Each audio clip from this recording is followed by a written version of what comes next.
Hello everyone, welcome back to my channel. তোমরা সবাই কেমন আছো? আশা করি সবাই ভালো আছো। তো আজকে আমি রিভিউ করবো ধুরন্ধর মুভির ট্রেলারটা নিয়ে। ট্রেলারটা অল্প আগে রিলিজ করে দেওয়া হয়েছে, 4-5 বার দেখছি আমি এই ট্রেলারটা কেমন হচ্ছে সেটাই আলোচনা করবো তোমাদের সাথে। আর এই মুভির ট্রেলারের ভিতরে কাস্ট কে কে আছে সেটা বলি। তো এই মুভি কাস্ট আছে তোমার হলো রণবীর সিং আছে, অক্ষয় খান্না আছে, অর্জুন রামপাল আছে, আর মাধবন আছে। তো বহুত ভালো ভালো অ্যাক্টররা এই মুভিতে কাজ করতেছে, সেটা আমরা ট্রেলার দেখে বুঝতে পারছি। তো এই মুভিটা রিলিজ করবো তোমার 5 ডিসেম্বরে। তখন আর অন্য কোনো মুভি রিলিজ হবে না, তো এই মুভিটা একটা ভালো কালেকশন করে দিতে পারবো, সেটা কিন্তু সেদিন কোনো মুভি রিলিজ করবো না সে কারণে। তো ট্রেলারটা 4 মিনিট 8 সেকেন্ডের ট্রেলার। তো এই মুভির ডিরেক্টর হলো আদিত্য ধার, যে উরির মতো মুভি বানাইছে, তারপর আর্টিকেল 370 মুভি বানাইছে। তারপরে এই মুভির ডিরেক্টর প্রডিউসার হলো লোকেশ ধার। তো এই ট্রেলারটা কেমন হচ্ছে সেটা আলোচনা করবো তোমার সাথে। এই ট্রেলারের তোমার হলো খারাপ দিক ভালো দিকটাও বলবো। তো ট্রেলারটা আমার কাছে খুব ভালো লাগছে। তো এর আগে আমি এরকম ট্রেলার কোনোদিন দেখি নাই। কারণ ট্রেলারের ভিতরে যেভাবে মানে ভায়োলেন্স দেখাইছে, তো অসাধারণ ভায়োলেন্স দেখাইছে।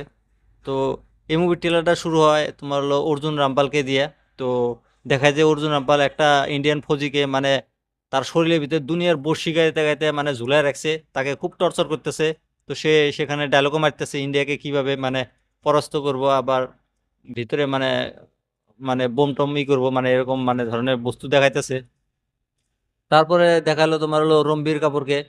রণবীর কাপুর দেখানোর পরে তারপরে আর মাধবনকে দেখালো, সে অজিত ডোভালের মানে চরিত্র দেখা যাবে এই মুভিটার ভিতরে।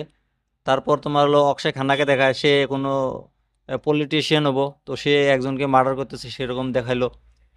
তারপর তোমার হলো ইন্ট্রো করে হলো আহ, সঞ্জয় দত্তর।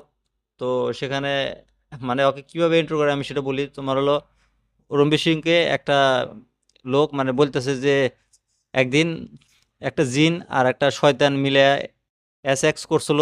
তো 9 মাস পরে এই চৌধুরী আসলাম জন্ম নিছে। তো আইপিএস চৌধুরী আসলাম। তো এই মুভিতে সঞ্জয় দত্ত একটা পুলিশ অফিসারের ভূমিকা দেখা যাবো, সেটা আমরা এই ট্রেলার দেখে বুঝতে পারলাম। তারপরে তোমার হলো অ্যাকশন সিনগুলার কথা কি কমো, আরও একটা ডায়লগ আছে তোমার হলো রণবীর সিং এর। তো সেখানে বলে যে তুম লোগ কা পটাকা খতম हो गया, তো বলো হামারা হাম ধামাকা কারনে ভালে হ্যাঁ। তো এরকম ধরনের একটা ডায়লগ মারলো, ঠিক মনে নাই। তো ডায়লগ কিন্তু বসুর আসলে এই মুভির ভিতরে, ট্রেলারের ভিতরে। তারপর অ্যাকশন সিনের কথা যদি বলি, ট্রেলারের ভিতরে জবরদস্ত অ্যাকশন সিন দেখাইছে তোমার প্রথম থেকে লাস্ট পর্যন্ত। Violence, hyper violence. আর ভিএফএক্স এর কথা যদি বলি, ভিএফএক্স বড়িয়া ভিএফএক্স কাটাইছে, এখনো ভালোভাবে ধরা যায় নাই গিয়া যে খারাপ আছে বলে, সেটা আমরা মুভি দেখলেই বুঝতে পারবো।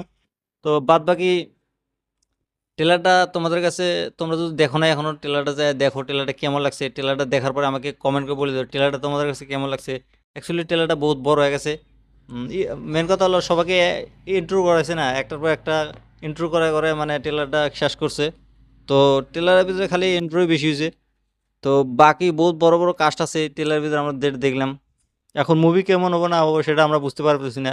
মুভি দেখলে আমরা বুঝবো মুভিটা কিরকম ধরনের মুভি হবো।